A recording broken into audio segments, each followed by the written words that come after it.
Artsplit is a first-of-its-kind platform that allows users to own fractions of prominent African artworks. Its commitment in raising the profile of African art is demonstrated by its growing collection of works from prestigious African artists, whose works transcend global art trends, positioning African art as a strong driver of the global art economy. Now, how does it all work? Muyiwa Olowoporoku is head of partnerships and events at Artsplit. He has now joined us to throw more light on that. Good morning, Muyiwa. Good morning. Good to have you join us. Thank you very much. It's my pleasure.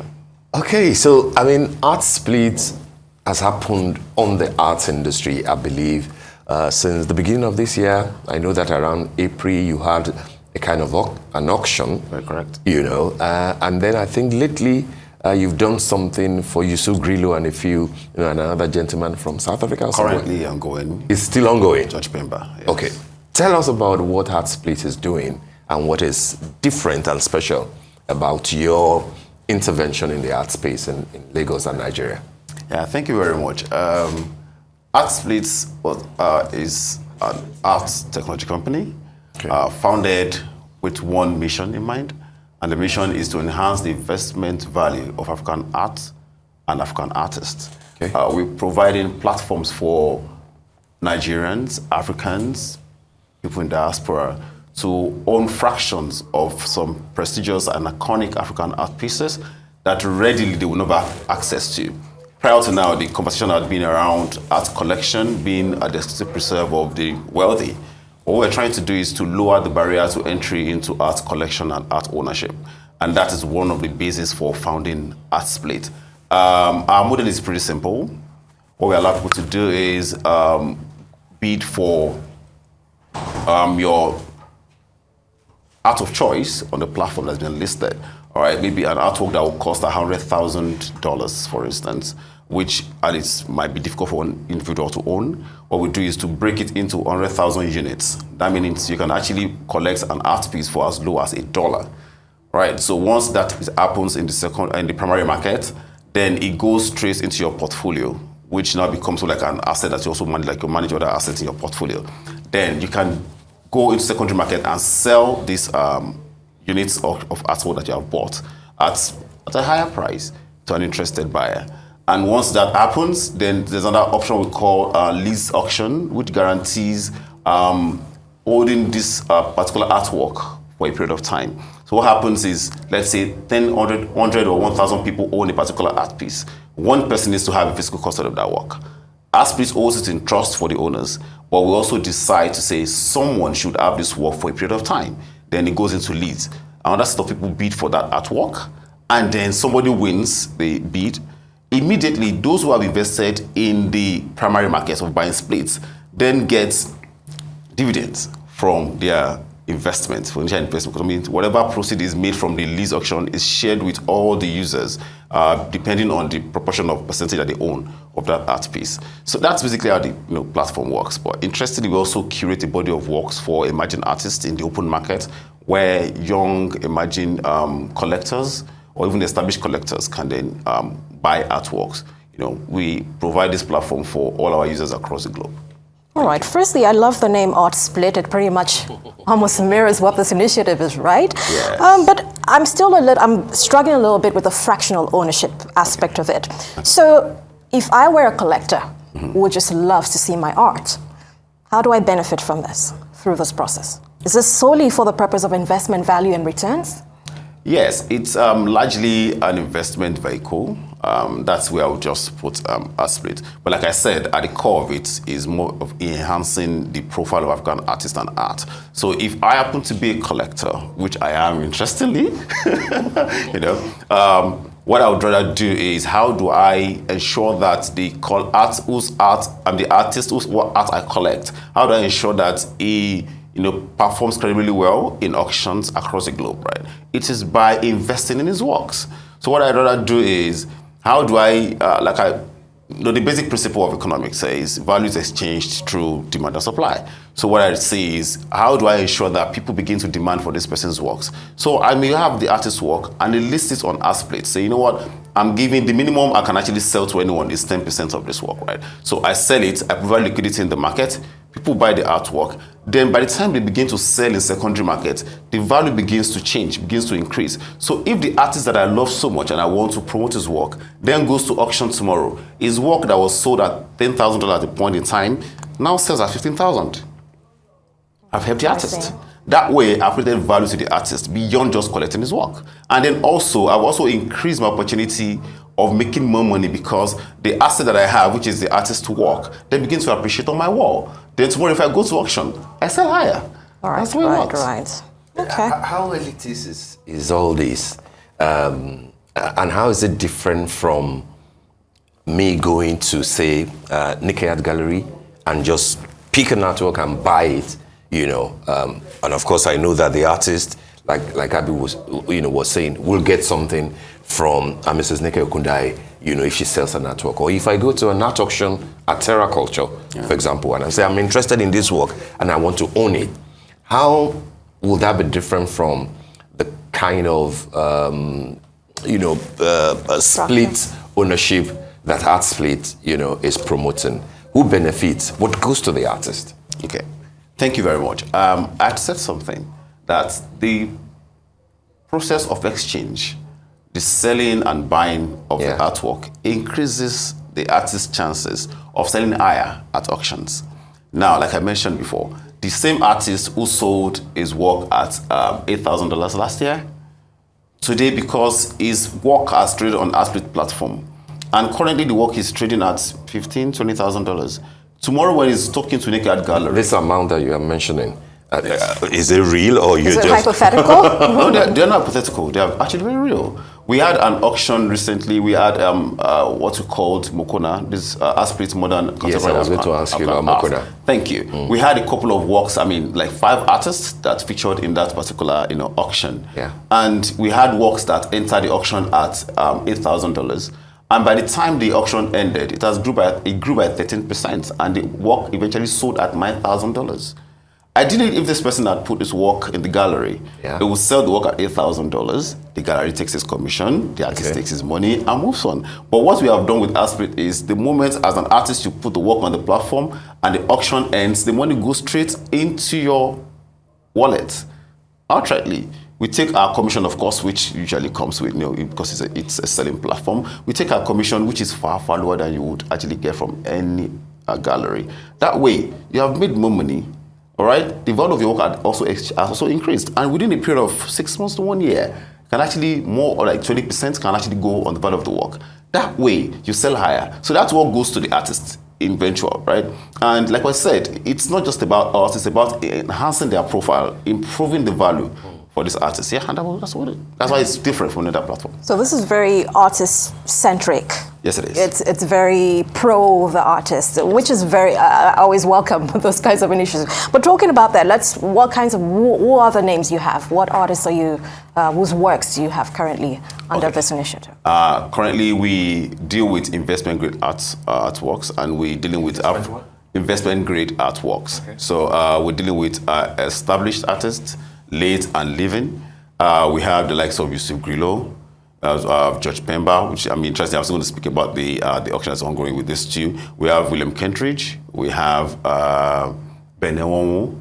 We have Pujola Tishe. We have quite a number, Ndidi Mefile, and quite a number of artists. So we're not male. We are a gender balanced art platform. Yeah. So we have quite a number of interesting artists on our platform. Yes. Mokona. Part of what I read about Mokona was that it grew the value of artworks by as much as 14%. Yes, please. But then if you're dealing with only established artists, where does that leave, young and upcoming but very good, talented, artists? Why are you not banking on them? What do you think that they can't sell? Because all your Benewonwus, all your Pujola Tishes, all of them, Bruce and Obriakwe, they started at a particular level too. And there are a growing number of young, brilliant artists these days who are also looking for exposure. You don't want to gamble on them. No, so I wouldn't want to use the word that we do not want to bank on them. What I would rather say is we have a platform that allows for emerging artists to also showcase their works and sell, in fact, to a diverse group of audience. Artsplit currently, we have our app being used across 22 countries right now in about less than 7 months that we started. So what we are also doing is to curate a body of works from emerging artists, diverse group of emerging artists, and have them sell their works in the open market. The open market is where you can actually directly collect their works. And this is the interesting part of it. Because they have been exposed to a global audience, people can begin to pick their works, begin to collect their works, which then begins to give them some form of prominence and visibility. And when this happens over time, these collectors who collect their works then take the work to auctions. Once they begin to sell at auctions, it begins to draw attention to the brand. They begin to sell higher, then they begin to qualify for that investment grade level. So that's also what we're doing for them. We are definitely rooting for them considerably because we believe that the future belongs to them. We've had established Bruce Olowoporoku and the likes who have made names, and there are still younger ones coming. We have the likes of Olowoporoku, we have the likes of Duke Asidere, El Drago Hojo and the like. So they are also, these are people that are in that space right now. We also trust that the younger ones, the emerging ones, also will get to that space through our platform, our open market platform. And there's something I've not even also mentioned, which is very interesting. We have a community platform on Artsplit, which is called Artsplit Timeline. More like, call it the Instagram of art. Yeah. So you have artists. What's it called?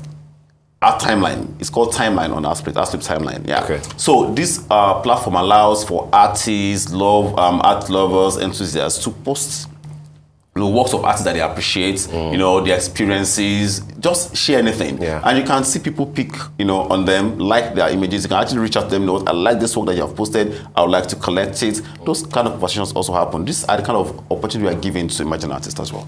How big is this ecosystem of art business? What sort of money are we dealing with? If you look at literary arts, for example, you know that if you win a Booker or you win all some of those top awards, or you sell up to 1 million copies, we know the kind of money that will come to the writer. If you look at the music art, win a Grammy, for example, or sell at Platinum, we know the kind of money that we're talking about. We know how much they command when we are Wizkids and Burna Boys, etc., Tiwa Savage, when the performer shows. If you look at Nollywood, for example, you have an idea of how much a big budget film will cost and what you get from Netflix or what you make from, you can follow the money. That's what I mean. In your space, how does it work in that ecosystem? What sort of, you mentioned dollars from $8,000, $100,000, etc. How big is that market? And our artists, are they getting their due from them? We don't get to talk more of billionaire visual artists these days. Is it that they are hiding, or you're the ones taking their money? That's a very interesting question, by the way. Okay, so what I would say is this industry is worth over $200 billion. Globally. Okay. And talking about Africa and where we actually are, where we stand in the Committee of States when it comes to art, is the narrative we're also trying to drive, and then so that we can actually enhance the value of African work. So there are different ways by which art has been sold, either at fairs, during exhibitions, during auctions, So these are the various avenues that are available. What we're trying to do is, yes, we have not earned our right of place at the global space.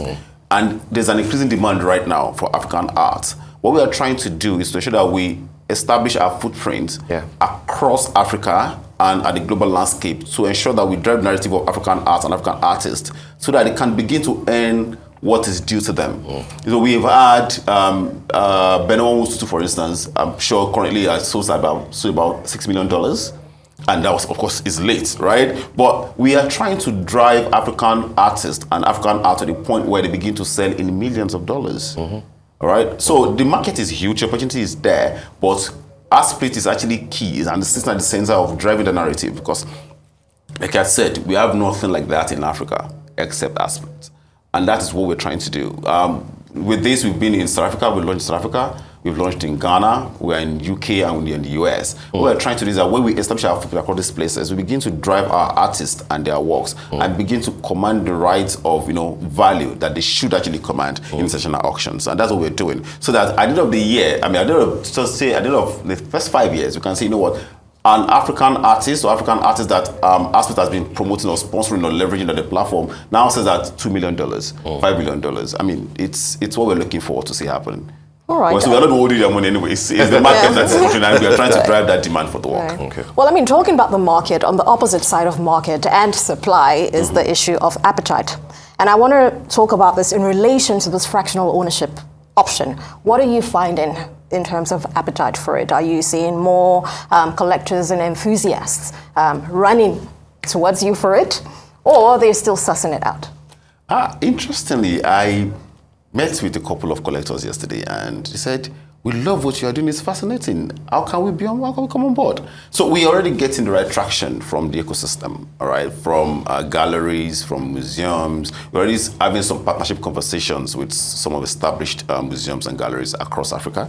And some collectors are interested in also collecting works from us because they believe that we have come at the time where Africa actually needs the voice in the international landscape when it comes to art. And then so we get to that kind of traction.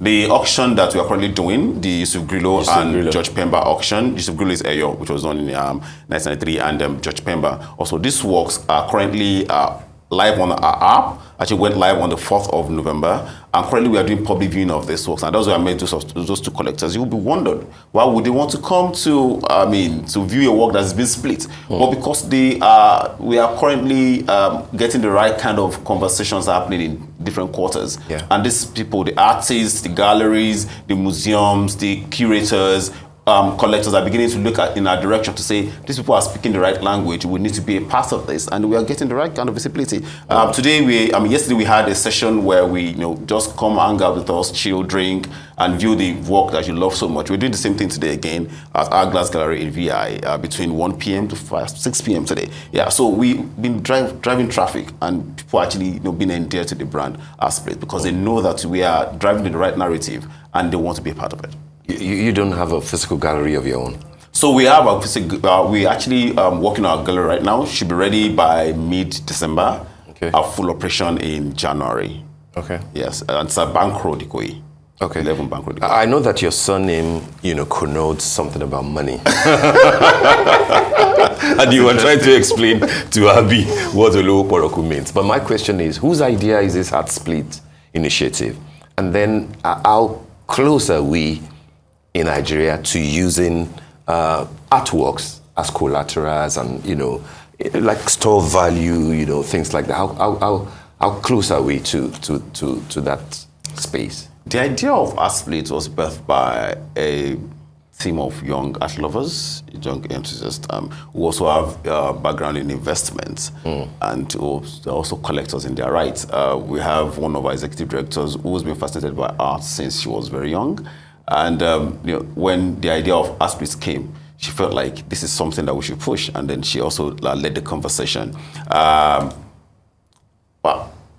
holistically, when we look at the way things are, we are already, I was talking to an interested investor yesterday, and we said, in 7 months, we've done about $1 million transaction on the app.